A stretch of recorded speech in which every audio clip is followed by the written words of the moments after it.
Howdy YouTube, Grsync here today with a video project for y'all. What I have here is my virtual box. Easy to do demonstrations on screencast here. And what we're going to do is look at backing up your files in your home directory.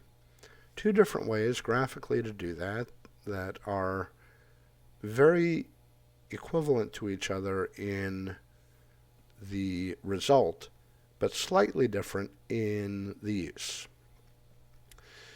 They both rely on Grsync as the back end. The first one is Grsync, which is what I use, and the second is LuckyBackup, which is very similar yet slightly different. And we'll look at both ways to graphically back up your user content here, your home directory content. So you can see I have mounted on my desktop a drive called Backups.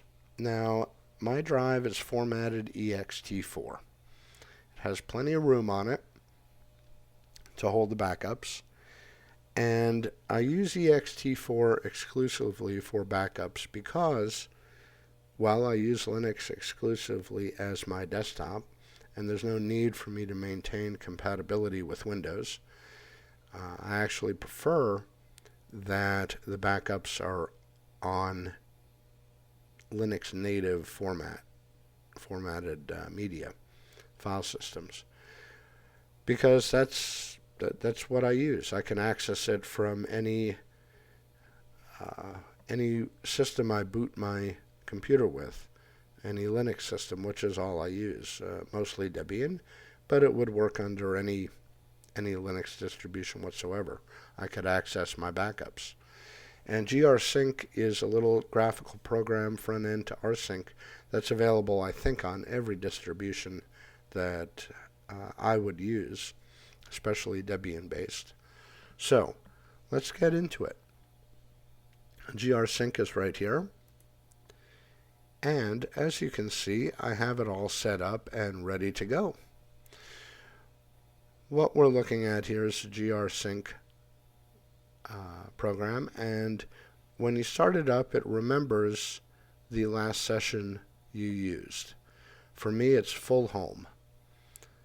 You can see if I use the drop down, I can select from multiple different sessions that I've set up.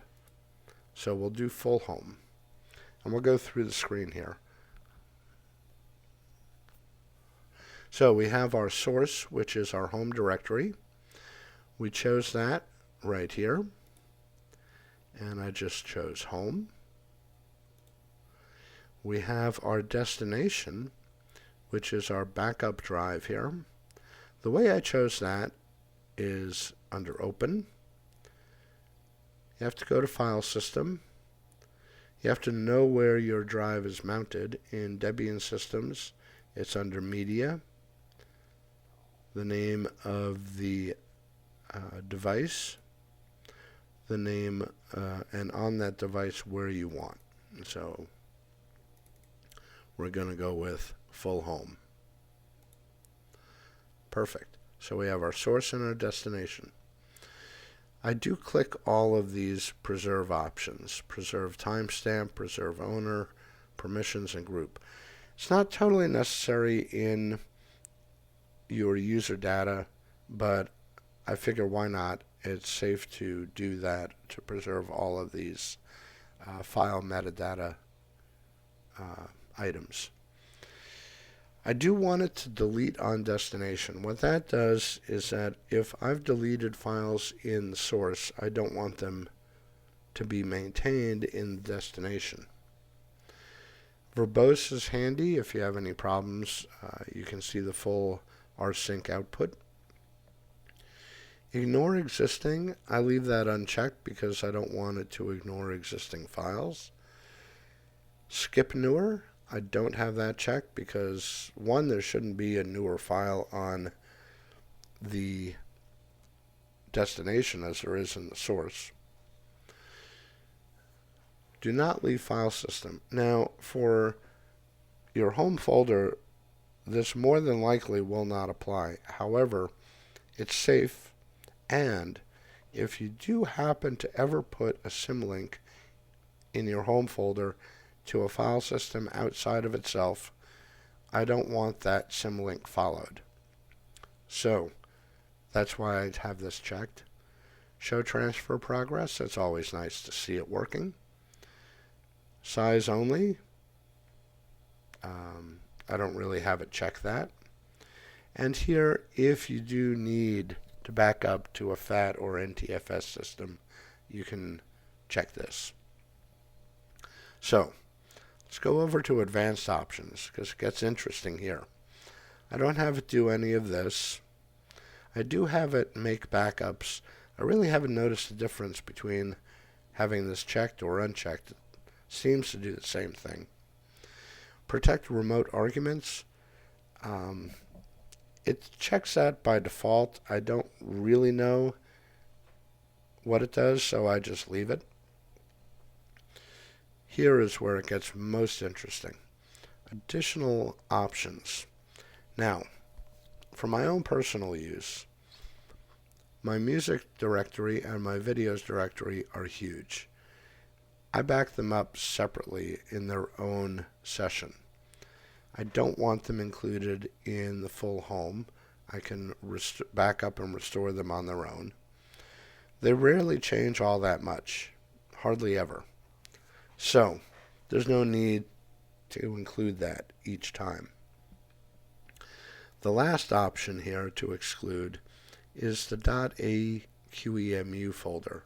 Now this is the location where AQEMU stores its VMs. I really don't want to include my virtual machines in my backup. Those take up dozens and dozens of gigabytes, and it's not necessary. If I really want, and I do have its own task, to back up that folder on its own. Not really necessary, that's why I exclude it from my full home. Under extra options, don't use any of this. So, let's go back to Grsync. Let's open up my backups and full home. You can see there is nothing here right now. Make a full run.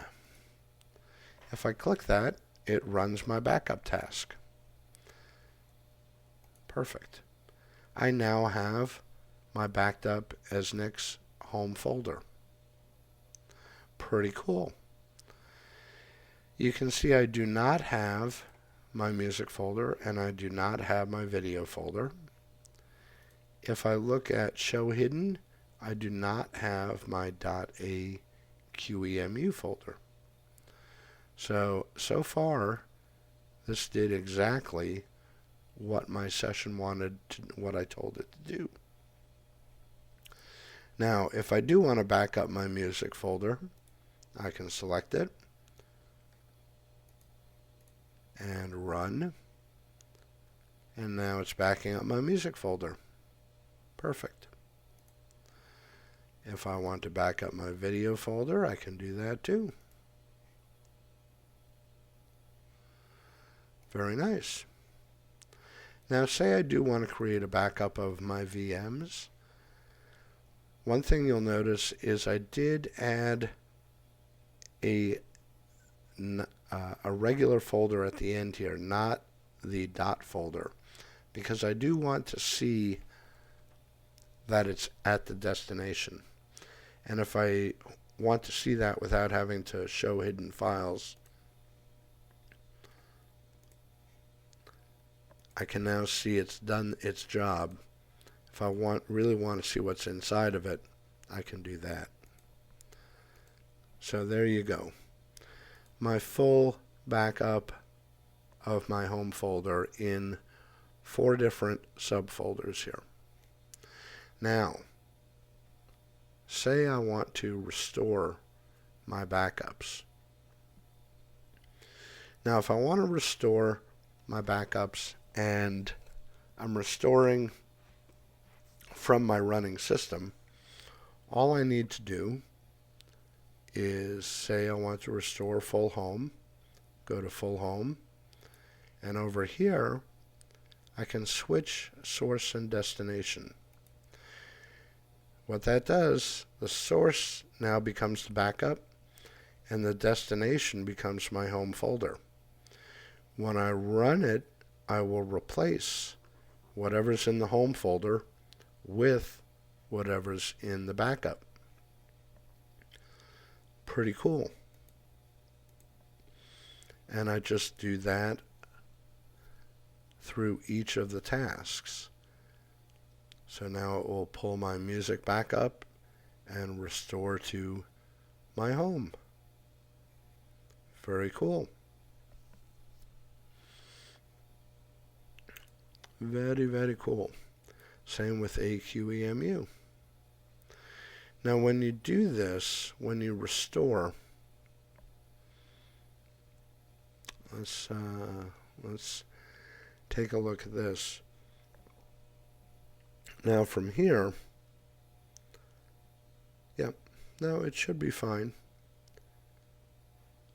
Should be fine the way it is.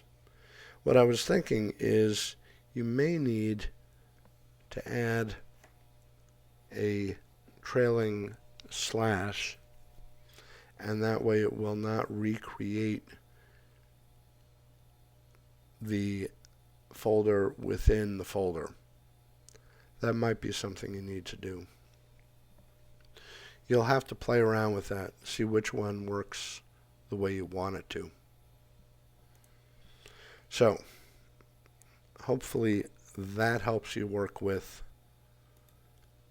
Grsync. Now, on to LuckyBackup. LuckyBackup I have set up with the same 4 tasks. Docs only, and if we look at modify, we can see the properties of the docs only task. So it has its name, has its source, and its destination. Here we can check or uncheck do not create extra directory instead of having to worry about the trailing slashes. Under advanced, here is where it gets more interesting. Some of these are not really needed when you're only backing up home folder material, but it's certainly not unsafe to check these either. Include, I just use the normal include. However, back to exclude, I have added in what to exclude. My music folder, my videos folder, and my .aqemu folder. The result then is the same. So if I go up here and run, I get the exact same result as with Grsync. So LuckyBackup is just as flexible. You don't have to worry about you don't have to worry about knowing rsync commands to set up the excludes. You can do that all graphically right here. So if you wanted to add a directory to exclude, you'd go through and pick the directory you want and add it. And now it will exclude eBay stuff as well. That's pretty much how you do it. Now I don't really want to exclude that, so let's remove that setting there. Cool. The validate button is nice because it gives you the entire rsync command line to perform the same function at the command prompt, just with rsync. This can be handy if you want to include, say, create your own script. This is perfect for copy and pasting into a script file exactly the backup procedure you want to do. Pretty cool there too. So let's cancel that. Okay, the way to restore backup in LuckyBackup is to highlight the task you want, be on the task you want, and under Manage Backup, here you can restore your backup. It time and date stamps it, tells you the destination and the source, and if you restore, it will swap the two for you. Basically, it does the same thing Grsync does when you switch source and destination. Pretty cool. And that's how you'd run both Grsync and LuckyBackup. Last thing I want to cover is, what do you do if you've had to reinstall your system from scratch, basically, and you want to restore your backup data after you reinstalled your system? Now, the reason this is important is because when you reinstall your system, your Grsync settings are no longer there. Your LuckyBackup settings are no longer there. Say you've just reinstalled your operating system and you go to run Grsync, and oh no, none of my sessions are here. What shall I do? Well, if you were smart to create your backups, when you did, hopefully you remembered to make a copy of your Grsync ini file. If you have, you can merely copy this Grsync ini file back to your freshly installed home directory,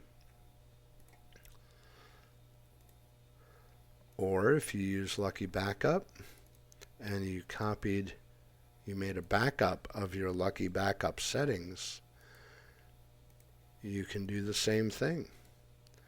You can put your LuckyBackup settings back just the way you had them. So now, on your freshly installed system, when you run Grsync, you now have all your settings back. When you run LuckyBackup, you now have all your settings back. So, not only do you need to back up your files, you need to back up your backup settings if you really want to be able to restore in the case of a cataclysmic problem where you need to reinstall your operating system. Comes in very handy to have your Grsync and your LuckyBackup settings backed up as well. So, hope I've covered some things you might not have thought about. Certainly covered some things that were not really covered in the few YouTube videos I did find. Not to fault Joe Collins or Average Linux User. They did a great job showing you Grsync and LuckyBackup. I just hope I've added something to the instructions to how to use these programs more successfully and in different use case scenarios, especially how to restore. Because that's something I don't think I've seen covered at all yet. Hope you enjoyed the video, and I will say bye-bye.